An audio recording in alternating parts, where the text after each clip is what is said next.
Take a look at your MT6 LT4 seminar on solving absolute value inequalities. First thing I want you to do is do the first 5 questions, then come back for the rest of the seminar.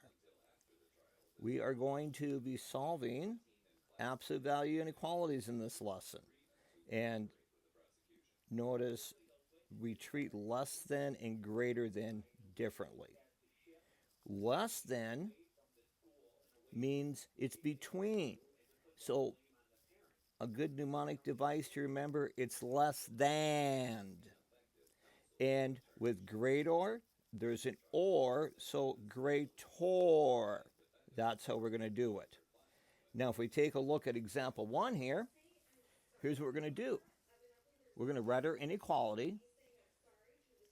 M plus 5 is less than 3. And M plus 5, we're going to switch the 3. Remember, you don't switch what's inside. You always switch the other number, negative 3. Since I switched that number, I'm going to flip the sign. Now I'm going to just solve each one. Minus 5, oops, not plus 5, minus 5. So I minus 5 from both sides. And I'll get M is less than negative 2. I'll do the same thing over here. I will subtract 5 from both sides.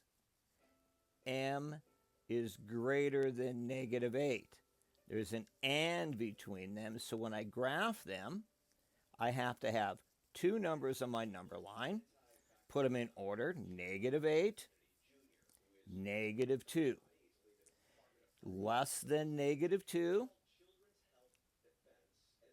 greater than negative 8, and where they intersect, that's going to be where we want it to be. Now, you could have written this as one big inequality. I could have said, write the negative 3 first, because that's less than 3, less than M plus 5, and less than 3, and you could have done it both ways. And I'll get the same answer. Notice if I subtract 5 from the left, the right, and the middle, I end up with the same numbers.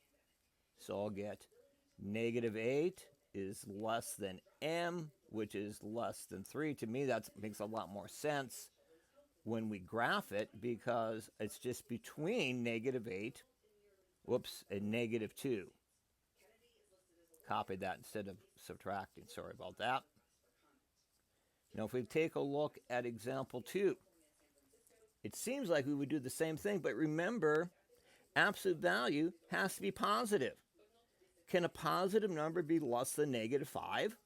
No, it can't be. So there's no solution. And since there's no solution, it's kind of tough to graph. I guess we could graph it, make a number line, but don't shade anything. And that's all you would have to do for that one.